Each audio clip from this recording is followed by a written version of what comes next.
Did he or didn't he? That's the burning question on Americans' minds over the scandal that has the potential to burn down the Hollywood flame that's already getting too hot for comfort for a number of celebs who went on a social media scrubbing spree.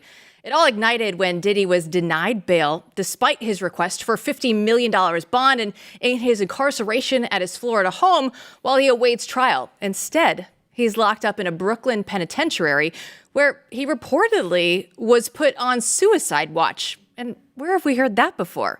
So will Diddy wind up being Epstein? No one knows for sure. But despite the racketeering and sex trafficking charges, we don't know Diddy's alleged co-conspirators. But there are Hollywood heavyweights who are apparently spooked. Usher's post vanished off X, only for him to make the excuse later that he was hacked. And many of pop stars Pink's posts were 86th, only leaving a handful of posts left behind, including a retweet of Keith Olbermann saying that Trump should be removed. One of the creepiest moments in the saga came when Usher was on Howard Stern's XM radio show. It all started when he was spilling names.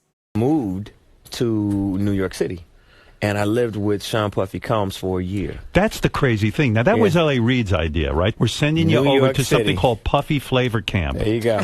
To learn Flavor Camp. Yeah, Flavor that's what Camp. it was called. And you're going to go to Puff Daddy's. He's going In the 90s, do you understand what that's like? Puffy's place was like just filled with chicks and orgying like nonstop, right? No, not really. Come on. But hey, it was curious. I got a chance to see some things. Yeah, but you were 13. What were you I seeing? went there to see the lifestyle, Right. And I saw it, and it was, but I don't know if I could indulge and understand what I was even looking at. It was pretty wild. So nobody it was tried to, some woman didn't come along. I didn't say that. Okay. I didn't say that. What I did say is that there were very curious things taking place, and I didn't necessarily understand it. Biggie Smalls was there. Biggie Smalls was there. Lil' Kim, Craig Mack. All these people are hanging around. Yeah, man. Faith Evans, And your parents Jodeci, were Mary okay? J. Blige. They apparently were. Joining us now to make sense of it all and what this means for Hollywood moving forward is BlazeTV host and contributor Jason Whitlock. So Jason, let's just start out. You've been proven right all along. So put this into some perspective for us so we can make sense of it.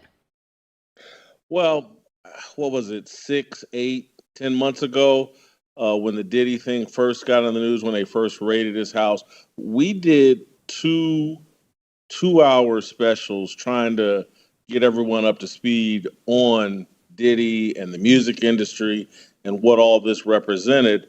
And it's been my argument for many years, and it's all come to fruition, that music industry is satanic. It's a sex cult, and as it relates to hip hop, its role is to instill, impart, make the culture more nihilistic. And Diddy is at the head of that, and so I'm not surprised by any of this. I was a little bit surprised it took this long to incarcerate or bring charges against Diddy. But now that they're here, yeah, I think a lot of people should be nervous. A lot of Hollywood people, a lot of athletes, a lot of the A-list celebrities. I mean, you were reading off those names, or Usher was saying the names of people that, were coming to Diddy's parties. And I was like, oh my God, Usher is one of my favorite artists. Mary J. Blige, one of my favorite artists. I mean, it's a who's who. And so it's a, R. Kelly, who is already in jail for his sexual misconduct and, assault of young women and all of that, looks like he's going to have a lot of company, and people are going to have to deal with the fact that this music and this lifestyle is intentionally corrosive to the culture. And we need to take stock of that and ask ourselves, how did we get here? That hip hop, such a profane, it's basically lyrical pornography, would have this much influence over American culture. Jason, I 100% agree with everything you've been saying about this and find it very interesting that you were way out in front of everyone else on this particular issue. I remember, when you were saying those things, and you were there was no one else there. You were way out in front of it. So I think that's amazing, and I agree with what you're saying about the music. But let me push this a little bit because this is how cynical I am, and I know maybe you are too. There are lots of parties in big cities where a lot of crazy stuff goes on. That's not new. What is new is when people get in trouble. That's like a red flag. What's going on here?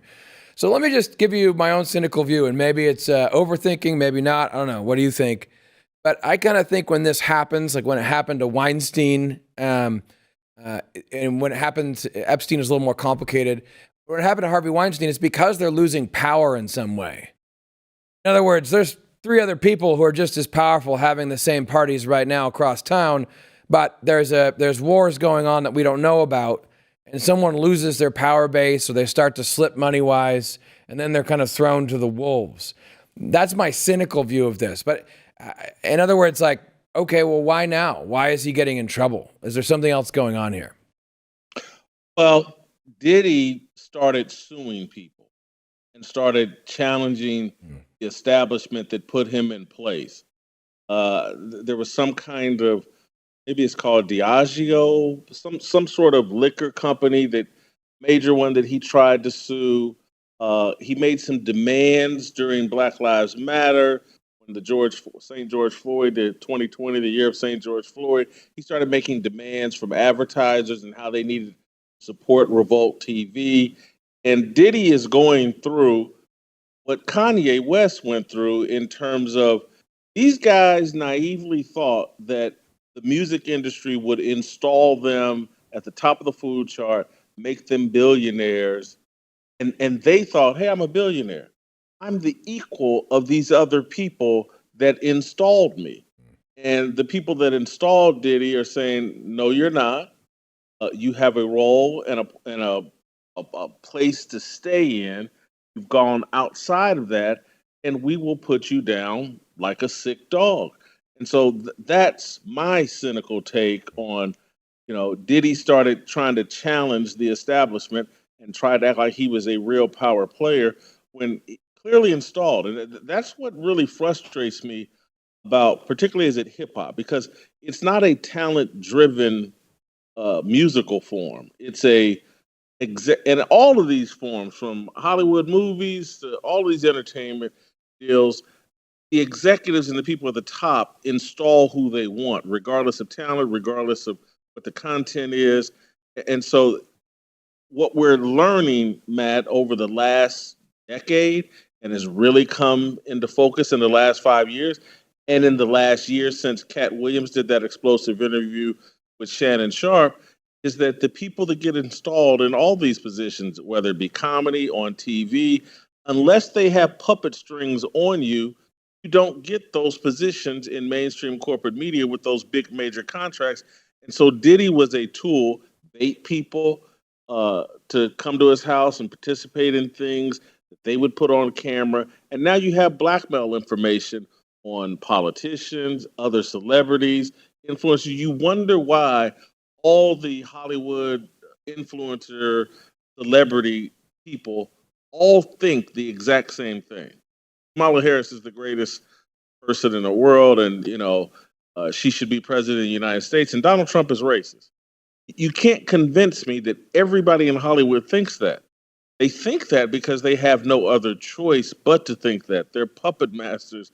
That's a requirement, that their job is to influence their followers, their fans, into following along with what the regime wants, what the radical left wants. And again, sexual misconduct is nothing but a tool to control people. And so, many of us in American culture, we bought into sexual liberation, and we're so free. We're so free. We get to have sex with anybody and do anything. And you're really not free. You're actually putting handcuffs on yourself, because all of that immoral behavior that you're participating in eventually will be used against you. Jason, in the 30 seconds that we have left, you've been all over this story. So what's the next phase? Where do we go from here? Well, the cover up is always worse than the crime, and that's where I thought Matt was going to go in terms of like, well, they'll be very selective about who actually gets in trouble for this.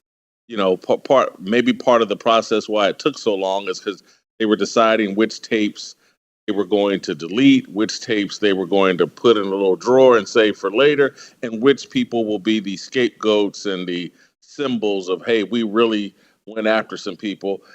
And so I think the cover up is what's next. Who actually gets in trouble and who doesn't get in trouble?